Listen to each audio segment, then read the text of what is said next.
Greetings to you, everyone.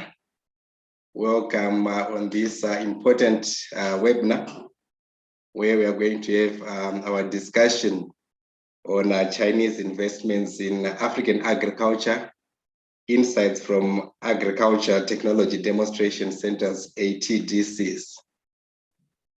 Friends, I want to thank you all for joining us on this meeting, which is being hosted by PLUS. We are going to have 5 presenters from different academics, some from South Africa, some from Zimbabwe. We would want to try and explore these new developmental issues with regards to foreign aid and also the commercial, goals that are also coming with the new ATDC. So my name is Dr. Ashton Murwira. I will be the chair for this webinar.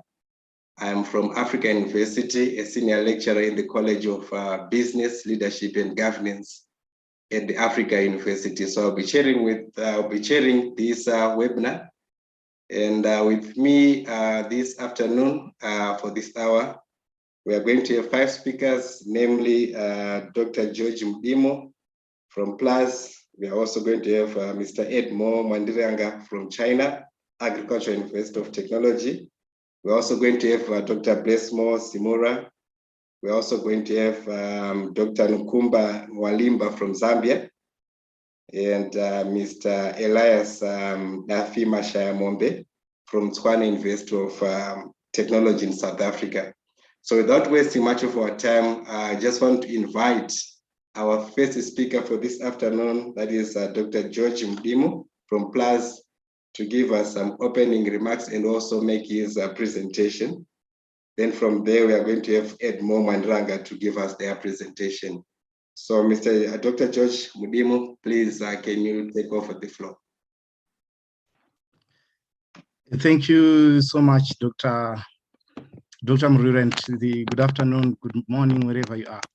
So over the years, China has been much engaged with Africa. For example, from the year 2010 to 2015 provided loans amounting to 153 billion. And it is estimated that by the year from the year 2020 to 2025, China would have provided loans and other investments to Africa amounting to $1 trillion. Now, what we see is that over the years, China has been consistently engaging with Africa, but since the turn of the century, the approach is 2006 at the FOCAC summit. The then President Hu Jintao proposed that China would give aid to Africa in the form of ATDCs. He proposed that they would build 14 ATDCs. These are agricultural technology demonstration centers. By the year 2018, about 23 ATDCs were established in Africa. These were labeled a new developmentalism. So in this way, China was prepared to transfer hard and soft technology to Africa. The hard technology include farm equipment, soft technology include capacity building and skills. So in 2009, there was a groundbreaking ceremony in Zambia for ATDC. By the year 2016, Zambia's ATDC opened. The goal of this ATDC was to, number one, experiment and demonstrate on agricultural success story of China, personal training and technology extension. Then broadly, the goal of the ATDC, according to MOFCOM Papers 2011, is that the ATDC are established to perform duties of China's foreign strategy and promote bilateral relations with host countries, to assist in grain production, promotion of agricultural technology, and enhance food security of recipient countries. And more importantly, to give platform for Chinese companies to develop and support the Chinese government's policy of agriculture, of going out. And also to provide the ATDC as a platform for extension and demonstration of China's success story. So the Zambian ATDC, which was constructed in the year 2011, occupies about 120 hectares. It has got equipment and facilities worth 10 million. These facilities include the workshops, training, demonstration centers, and other related activities. These ATDCs are provided within the spectrum of South to South cooperation. And the idea of an ATDC is to combine the aid aspect as well as the commercial aspect. In the commercial aspect, the Chinese company is brought into the host country to do commercial activities with the hope that those commercial activities will generate enough money to do the public function, which is the aid function. This has become like a big story, given that Western aid has been, slowly shrinking. So part of the Chinese setup involves giving an amount of around 6 million per ATDC, so that the ATDC can get started. So within Zambia, in terms of for local farmer participation, the participants for this ATDC training, they are drawn from various parts of the country, but the basic requirement is that a farmer must be able, one, to communicate in English and must be also a small scale. The average target for an ATDC in terms of training is 300 people annually, but through statistics, evidence arising from our fieldwork shows that it has been able to train an average of 210 people per year, which shows a success rate of 70%. In terms of the gender dimensions, 62% of the trainees are men and 38% are women. And an average of each training session takes 5 to 10 days. Some of the training which the people have been exposed to include integrated weed management, edible mushroom management. And for the record, China is the world's largest producer of mushroom. So in terms of the private partner which is participating in the ATDC in Zambia, this is Jilin University. So it has got much experience in mushroom, which it then trains the locals. Some cooperatives such as Tuasha, their incomes improved by 50% to $1,714 after getting involved in mushroom training. In terms of marketing, after the training, the local farmers also market their products, for example, such as mushroom. But however, there have been challenges in that the ATDC, the local company which is involved in the ATDC, like GHI, it's also produces the same mushroom which the local farmers try to produce. So there is some competition in terms of the market.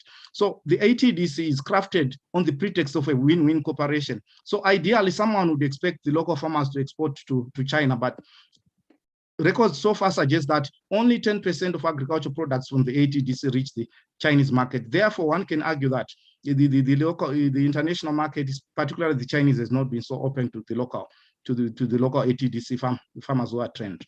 In terms of other courses, there's also training in manpower production, farm power and mechanization, and also demonstrations of successful seeds.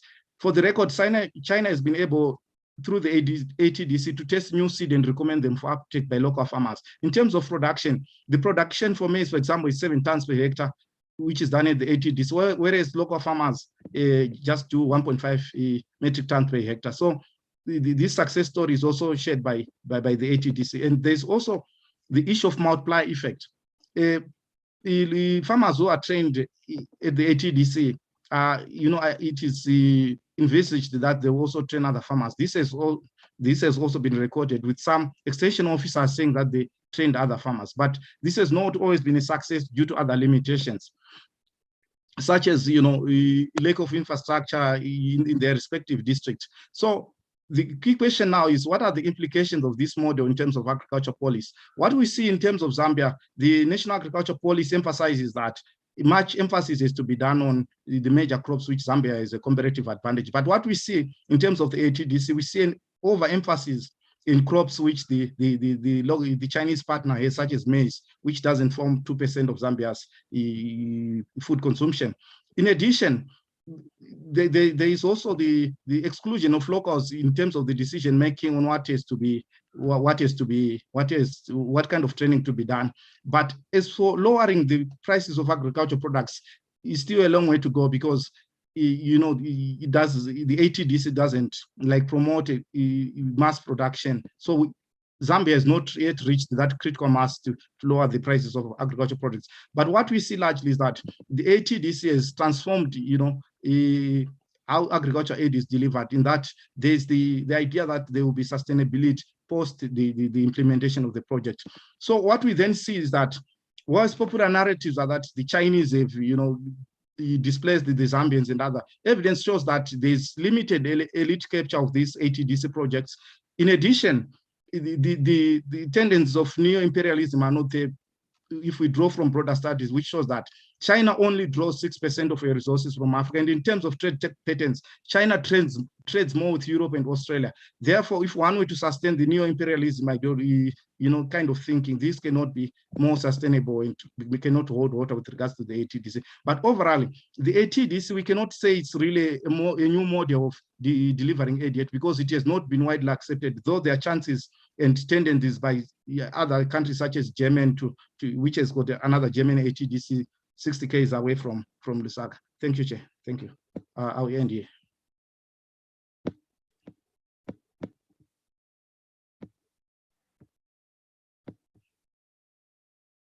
Thank you, Dr. Mdimo, for that introduction and overview of the ATDCs. Quite a number of issues are also emerging. We have learned issues to do with how it is bringing both hard and also soft, technologies, which I might call smart, technologies in terms of new developmentalism.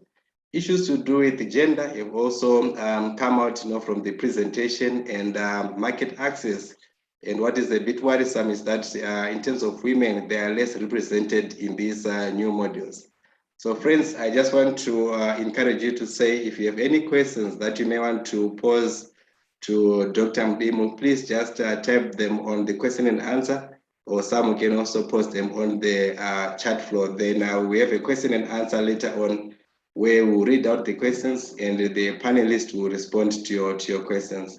So let me also take this opportunity to thank Dr. Mdimo for the presentation, and let me announce the next presenter to give us their piece. And the next presenter is Mr.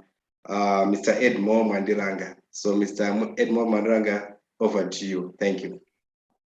Thank you, Chairperson. Now, it seems the implementation of the ATDC in Zambia is more or less the same as the case of Zimbabwe.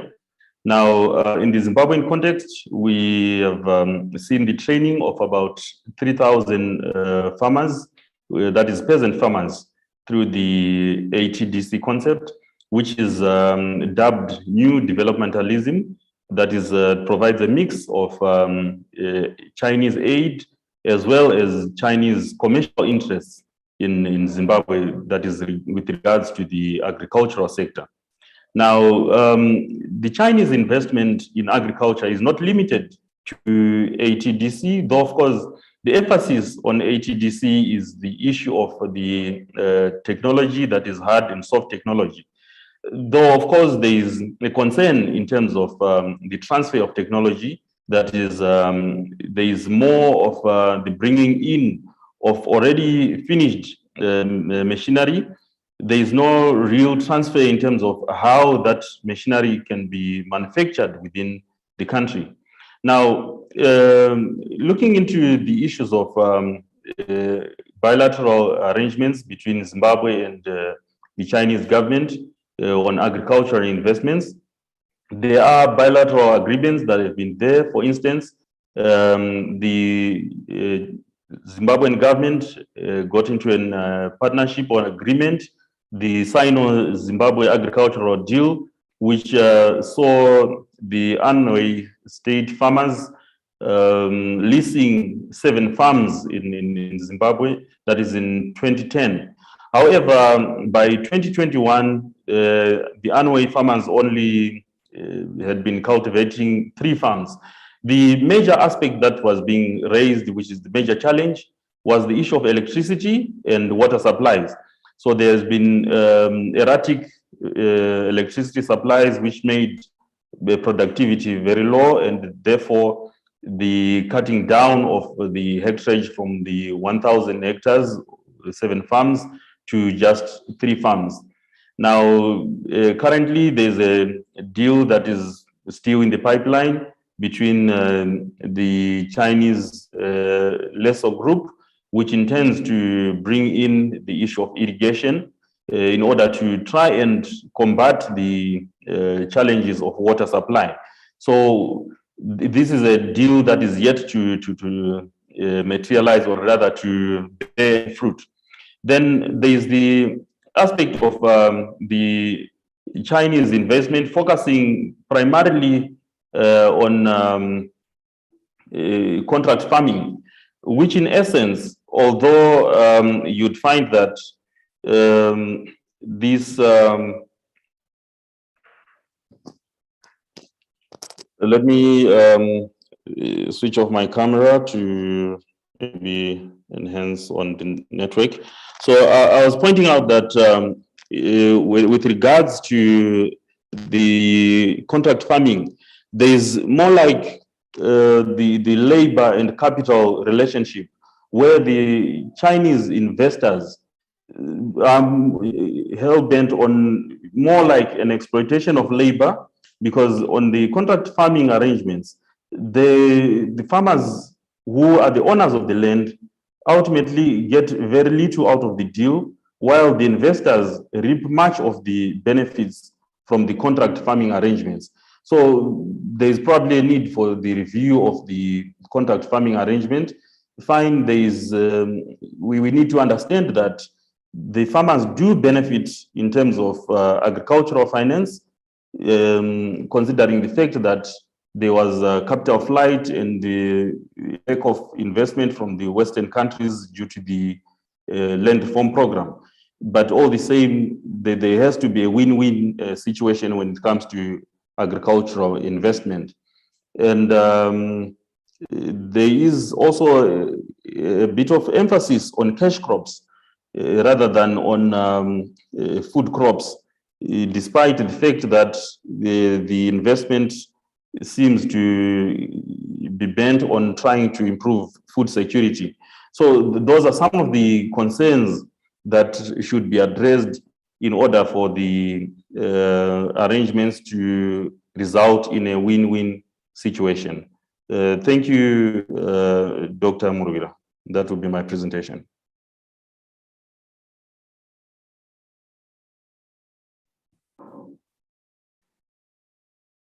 Thank you, Mr. Edmond Mandiranga, for that presentation, where he was giving us the Zimbabwean experience in terms of the bilateral, agricultural, ties between Zimbabwe and also China. And you raised quite a number of issues of technological transfer, where there hasn't been much in terms of technological transfer. And thank you for that explanation on the Zimbabwean experience. I'm also encouraging people to post their questions or maybe their comments that they have on our question and answer platform or on the chat box. So let me also take this opportunity to thank Mr. Edmond Mandiranga once again and introduce the next presenter, Dr. Nkumbu Nwalimba from Zambia. You're welcome. Thank you very much, Doc. As earlier alluded to by the first speaker, the ATDC is China's flagship project that is meant to achieve the goal of transferring agricultural technology from China to Zambia, of course, Africa, and not forgetting that there are other goals that the ATDC are supposed to achieve. There has been divergent views on the extent of skill and technology transfer from the ATDCs to local farmers who are supposed to be the primary beneficiaries. If we draw from the Zambian case, we find that some skills and technology has been transferred quite okay, but in terms of scale, it has been quite limited, and this is due to various reasons. One of the key issues regarding to the limited technology transfer regards the post-training application. You find that in some cases, although some training may be well designed or suitable for local farmers, the techniques that are taught are not usually implemented by several farmers, mainly because they lack tools, or it could be inputs, even irrigation. And this has led to minimal impact on farmers' livelihoods. And secondly, we also see another challenge in the ATDC, which relates to the different farming cultures between China and Zambia. The Chinese way of farming among smallholder farmers is the intensive way of cultivation due to land constraints in China. But when we come back to Zambia or Africa, we find that the Chinese practices may not be so favorable because their farming communities here are used to the extensive way of farming. Quite okay, we have the abundant, we have like adequate land, and therefore the intensive way of farming, which comes with too much labor, also may not be that desirable. Therefore, we find that the farmers are also reluctant to adopt this kind of farming culture. And also we find that because of that, where the Chinese experts have not taken into account the different farming cultures, the impact of the technology transfer tends to be reduced, especially in the long term. Then we also find that for the Zambian case, maybe even amongst other ATDCs in Africa, the Chinese experts lack knowledge on the local conditions. And this mainly, they lack the knowledge and they don't really make the effort to know the local conditions because of their way of living. In most instances, they don't usually interact with the local actors. And this makes it very difficult for them to integrate into the local environment, which would help them to understand the local conditions. And lastly, we find that the other hindrance has been the issue of language. There's a serious language barrier amongst the experts, as we find that some of the experts in the ATDCs do not know how to speak English. And therefore, most of the times the ATDC has to employ translators, and this could be those students, it could be students who previously studied in China. So as the technology transfer happens, you find that the meaning is actually lost in the translation as it has to be transferred to the local agricultural experts who have to also transfer that knowledge to the farmers. Thank you very much.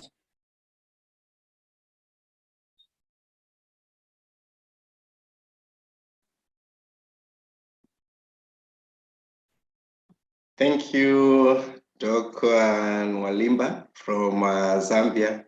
It was a quite mouthful, presentation in terms of giving the Zambian experience with regards to the ATDCs.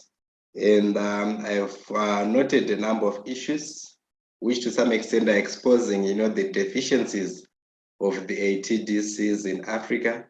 Doc highlighted issues to do with issues of skills and also limited technological transfer, which are also happening in the Zambian model of ATDCs. And to some extent, she's also hinting that there is a minimum impact on the beneficiaries, that is the local people or the Zambians under those circumstances. Some of the unfavorable practices she has also highlighted. And the major takeaway that I've managed to pick from a presentation is the issue of unfavorable practices and also the issue of a lack of understanding of the local environment in terms of the agricultural environment, as well as the language barriers that are also emerging. So these are some of the key issues that appear to be, affecting the effectiveness of ATDCs in Zambia. So thank you once again, Doc Nwalimba, for that presentation and also giving us the Zambian experience. I could actually visualize myself, in the Zambian model and see, the issues that, the local beneficiaries are experiencing. So thank you again for that presentation. So let me also now announce our fourth presenter, Dr.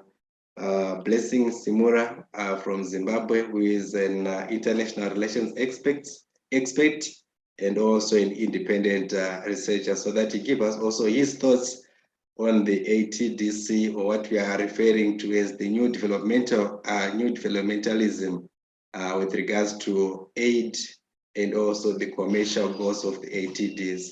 So Dr. Simura, may you please take over the floor. Thank you.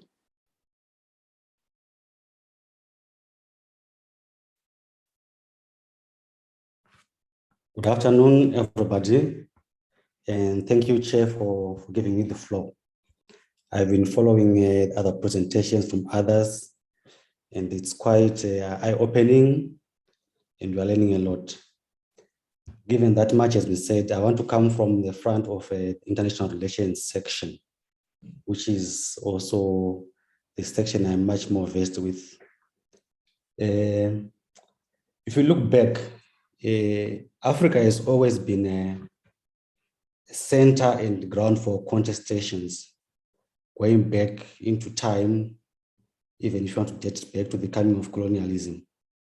And during the time of decolonization, we find that the Chinese came and assisted Africa, but unfortunately, most of the African countries did not follow through into the ideological road of the Chinese at independence.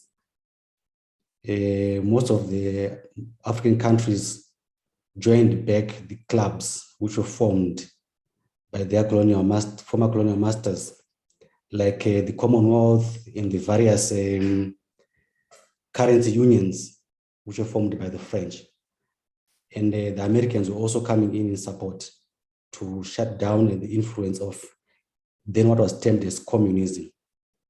So fast forward in the years, the Chinese have been developing in their backyard, and they've now developed into a global powerhouse. So they are now coming back to Africa. And in that way, they are now coming back to supplant. And one of these ways of coming back is to come with developmental plans, which also project a betterment of the Chinese model. So from this front, this is how I'm viewing the coming in of ATDCs into Africa. I would refer back that ATDCs were launched at the time of the China-Africa Forum, FOCAC, in 2006. And since then, there's been an increase of ATDCs across Africa.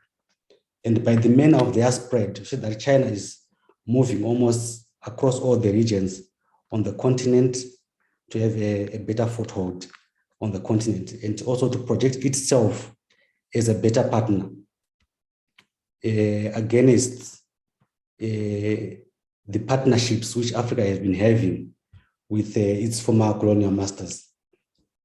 And given that the African economies, most of them, if you are looking at Sub-Saharan Africa, we may just subtract South Africa, but most of our economies are agro-based.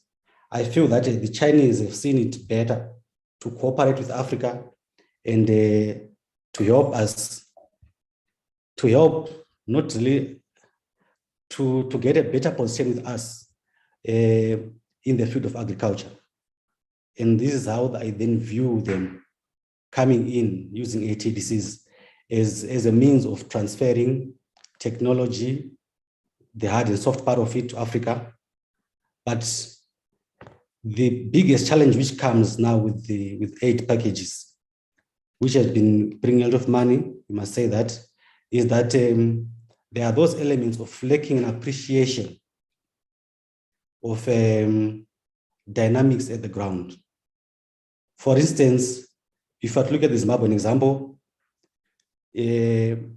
most of our farmers currently, the rising farmers, the communal farmers, the youth farmers, we have taken part in the land reform program and got either small A2 farms or they've gone into A1 farms.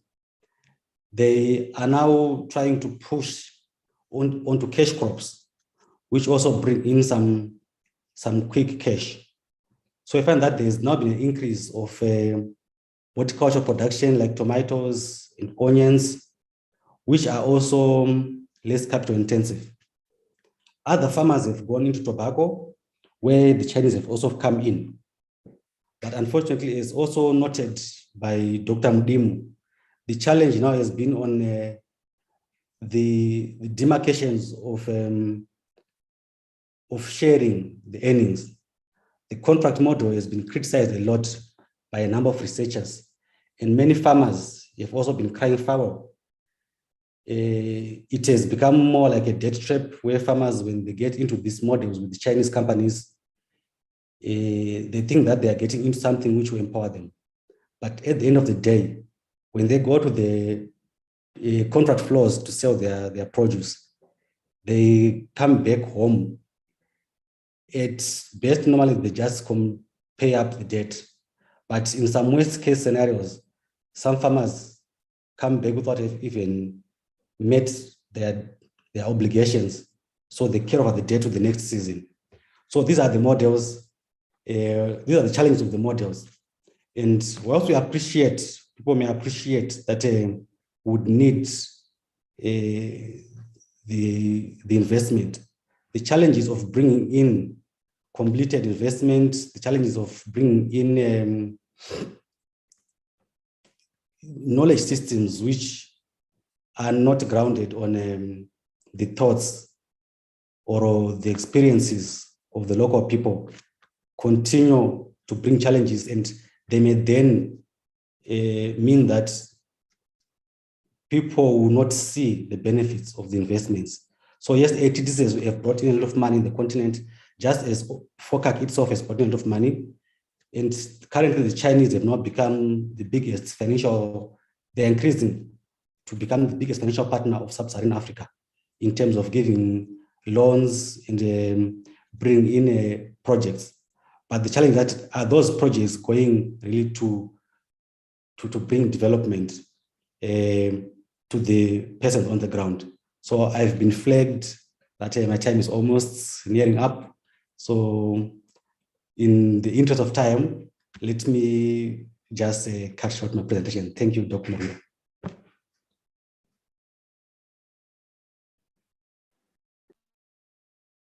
Thank you, Dr. Blessing Sumura, for that piece where he was giving us the international relations dimensions on how, for example, the ATDCs came about through the FOCAC, and also trying to give an alternative with regards to foreign aid, something that is different, from the Western type of foreign aid that was there. And that's why we are calling them, the new developmental model that is being proposed by China as one of the rising powers, in the world. He made reference to issues of China also identifying the agricultural sector as one of the key areas where there is need for some cooperation, because most of the economies of Southern African countries are agro-based, and hence they managed to find their niche around that area.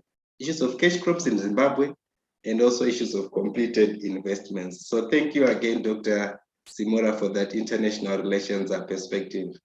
So colleagues, continue to post your questions and your comments on the chat box, and also on the question and answer. They will be responded shortly after the presenters have completed their presentations. So allow me to invite the last presenter. And the last presenter here is Mr. Elias Mashaya Mombe. Mr. Elias, the floor is over to you. Thank you.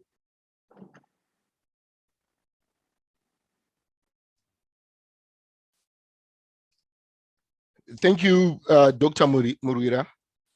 Greetings, everyone. My name is Elias with the Tswana University of Technology. So my colleagues have actually talked about most of the things, or almost everything around ATDCs. Like Dr. George was saying earlier, ATDCs came into effect in 2016. And the agenda behind this was actually to help with an increase in productivity, mostly in sub-Saharan Africa. As most of you would know, sub-Saharan Africa is one of the areas in the world that is the lowest GDP per capita. And hence, there really is a need to grow these economies and ensure food securities. All right. So this launching of ATDCs was actually quite good in the sense that the intention of the project was to ensure that there is sustainable growth in food security. All right. And obviously there was a commercial dimension to the ATDCs. So over the years, there's been a transfer of technology because of ADC, like my colleagues have said, hard and soft technologies. And there's also been development in business and of course, sustainability. However, one of the challenges that have been faced in terms of the transfer of technology is that the technology that has been transferred has remained localized. It has not really spilled over to the rest of the community. So it's only the few people that are actually engaged in these projects that tend to benefit from these technologies. And sometimes they don't actually realize the full potential of the technologies because of a lack of, because of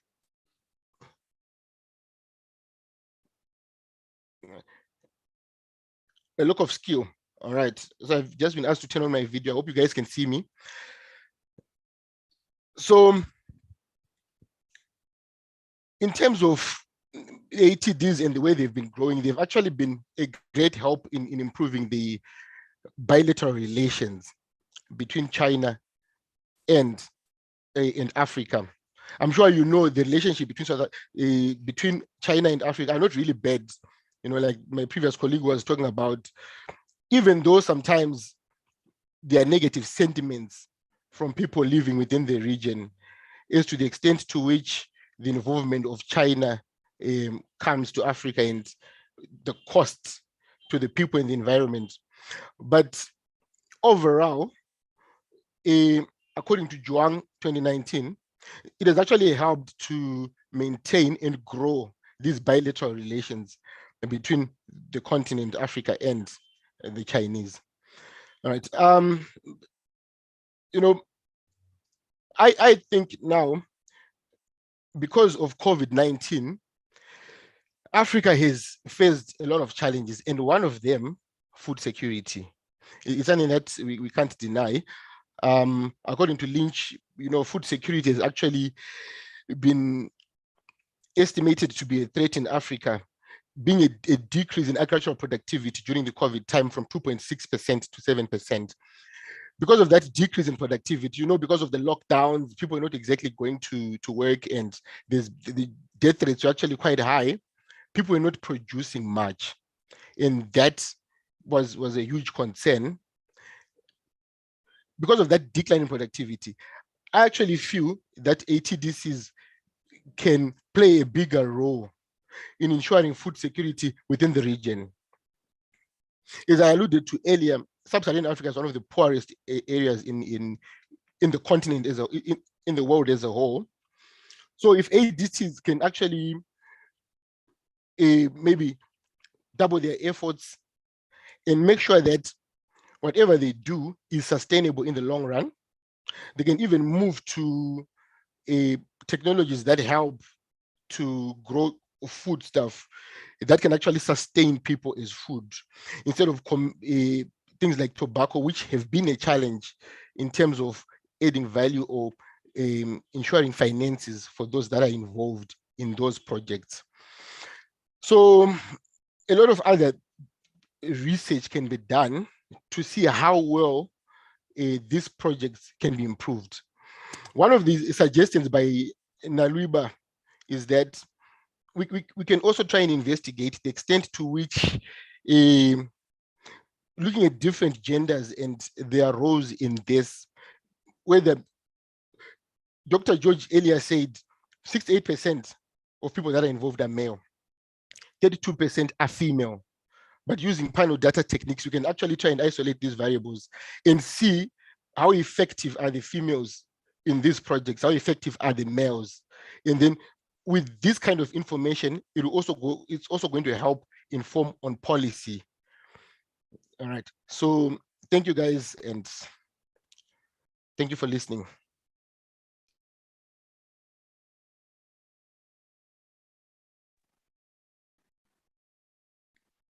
Thank you, Mr. Elias, for that presentation. He is one of our econometricians who was also giving his perspectives with regards to these economic models of developmentalism with regards to the ATDCs. A number of issues emerged from his piece, issues to do with the rationale behind ATDCs, where they've been meant to increase production, and also where they've been meant to boost, the food security in Africa. And one of the issues that you have raised, which is also quite critical, is that it appears that the ATDs, in terms of the benefits, they are still at the small scale, and that's why I say that they are localized in terms of their benefits. And we haven't seen much in terms of some spin-off effects, to the generality of the communities or maybe the nation at large. He also touched on another issue of gender, where he was also saying that we also need future studies that can try to measure the effectiveness, say, of whether it is female or it is the male in the agricultural production, because this was also now emerging from the response that was given by Dr. Mudimu, where he said that about 68% of the ATDs are benefiting the male, whilst 38% is the female. So thank you again, Mr. Elias, for that presentation. At this point in time, I just want us to now take a look to the question and answer session that we are now in. There are a few questions that have been posted or that have been shared on the question and answer, as well as on the chat platform. So I will pick a general question, which is applying to all the panelists. The first one was saying that, are there any examples of technologies that have emerged from the ATDCs? If they are, may you please give examples of some of these? So this one is a general question that is appearing to, that can be answered by any of the panelists. So anyone who wants to respond to that question, just please raise your hand. Okay, Doc. Okay, thanks for that question. So in terms of technology, they've shared the knowledge on how to grow mushrooms. It depends with a specific context, how to grow mushrooms, how to maintain tractors, how to use particular agriculture equipment. These are some of the technologies they've shared. Thank you.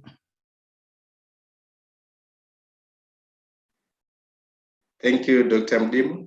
I'm also reminded that can all the panelists please switch on their cameras.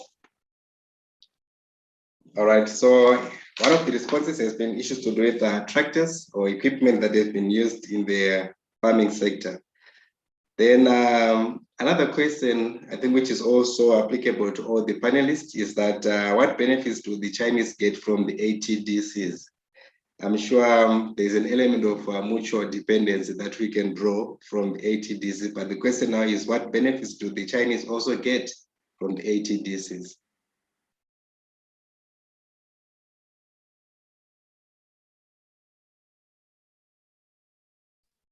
Well, thank you, Chairperson. I think it's not merely an issue of the Chinese benefiting, it's more for mutual benefit, where the host countries or the receiving countries also get to benefit from the shared technologies. And well, of course, like Dr. Nwalimba was pointing out, there is also probably an element of extractivism which we can get, where we are saying, look at the issue of Zimbabwe. Quite a number of the companies that are investing in agriculture are investing in cash crops, with tobacco being the main product and cotton, which are exported to China. So in that way, they are benefiting in that particular manner. Thank you. In addition, Doc, all right, Dr. Nkumbu, go ahead. Okay. We should not forget that the ATDCs have a commercial goal.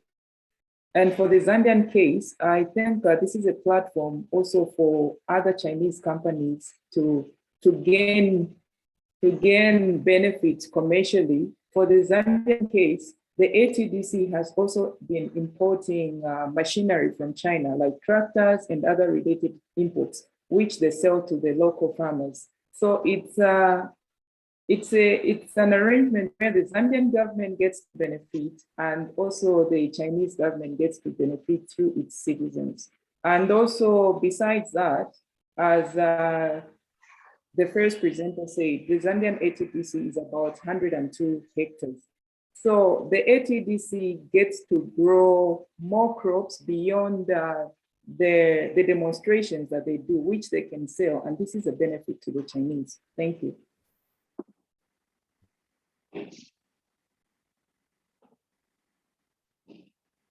Thank you, Dr. Simura. You want to respond? Okay. Yeah. Yes, that's correct. What the previous speakers have said, there are some financial benefits. But let's also take into account that China is not a global power. And being a global power, you now need to project that hegemonism through aid and through a global reach. So one of their biggest benefit actually is having a reach into Africa and supplanting the Western dominance and the Western ideology.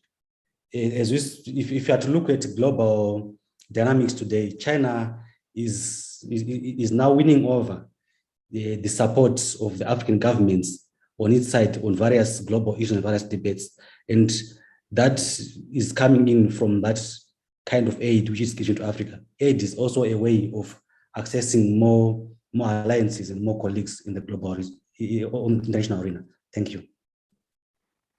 Thank you, Dr. Simura, for that. Issues to do with hegemony, global hegemony, in terms of one of maybe the benefits that the Chinese are also getting from the ATDCs. Let me also pose another question that is coming from Dumiso Mlilo. Dumiso says that, do we have ATDCs in South Africa? And how many farmers have benefited from them if we have? Then which other countries have used ATDCs? Oh, thanks. Yeah, South Africa, there's an ATDC. ATDCs in 23 countries at the moment, Sierra Leone, Togo, Zambia, Mozambique, Zimbabwe, including South Africa. The only challenge which I saw with the South African was that probably they do fish, and there were allegations that some of these fish, which is, made this ATDC, is not the one the locals are used. But yeah, indeed, South Africa is an ATDC. Thank you. All right, thank you again, Dr. Mdibu, for responding to that question. And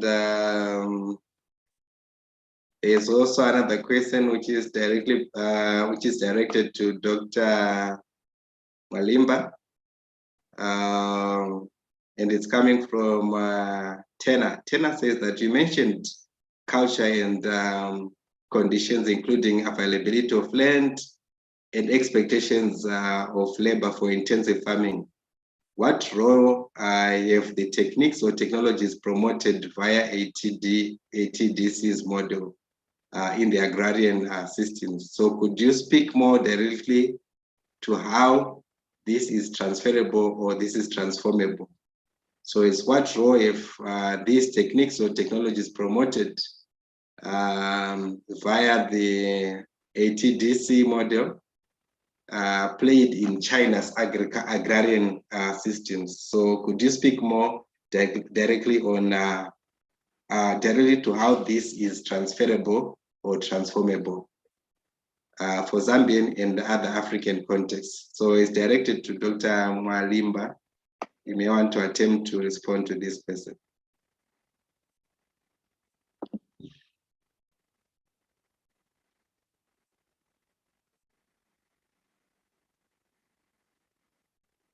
Tokyo, can you unmute? Thank you. Sorry about that. As I had indicated earlier, China has a challenge with land. in Zambia, you find that a small-scale farmer may have even about 5 hectares of land, but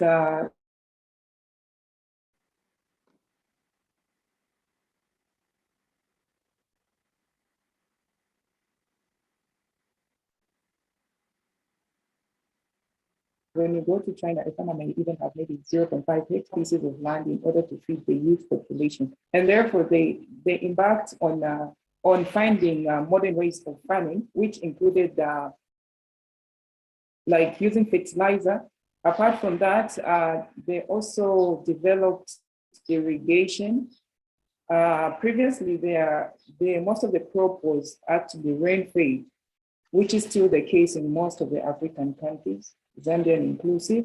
Then apart from that, there's been a huge development in terms of agricultural machinery in China. It's largely used in most of the farms in China.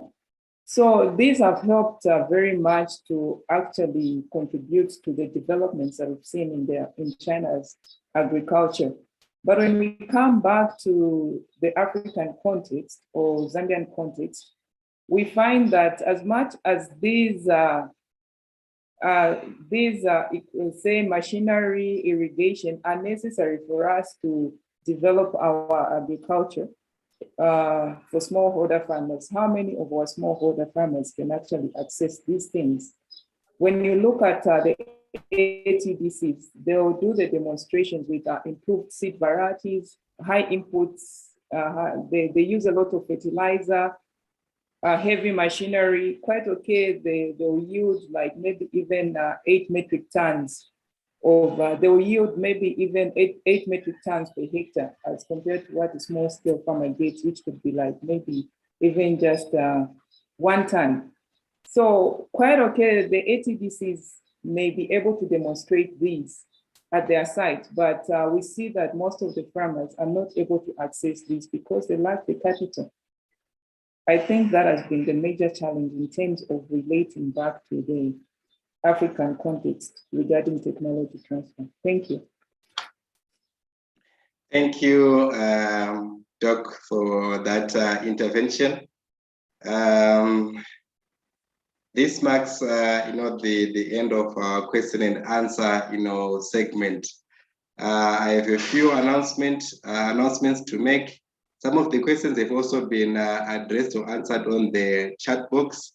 And please continue to post your questions. They will also be answered to you via that platform. So for now, allow me to make some announcements from PLUS.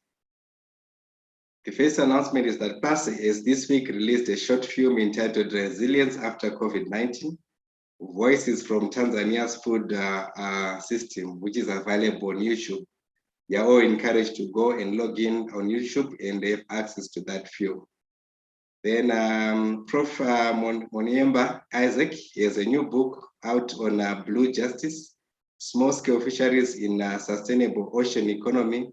So see PLUS social media and also watch out for the book launch, which is coming soon.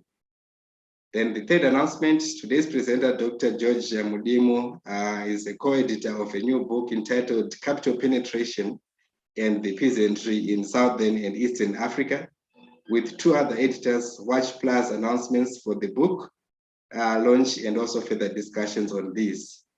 The fourth announcement is that PLUS with the Journal of Peace and Studies and other partner institutions will be co-convening a global online conference on climate change and agrarian struggle in late May. Again, see PLUS and JPS media and websites for announcements about how you can participate in this. Then lastly, the next webinar will be on Thursday, 5 April 2022 from 1300 hours to 1400 hours Central African time. It is titled Power and Inequality in South African Wine Value Chain. So please check PLUS social media accounts and website for all announcements that will be made. So thank you all for joining us. That marks the end of the announcements. And I also want to take this opportunity to thank all the panelists that have made presentations and also the contributions that are also coming from all the participants all over, the globe. They have actually made, our discussions and our insights on the ATDs quite, fruitful. And what I can say is that the presentations that we have been given, to some extent, I will speak on my behalf, is that I've managed, the presenters have managed to clear, the muddy waters on the ATDCs as the new developmental, models that we are seeing in Africa, that have some twin, goals in terms of foreign aid, as well as, the commercial aspect. So thank you all for joining us today, and also giving us some great presentation. You have a great afternoon, great morning, or great evening to all of you. Thank you. Join us again.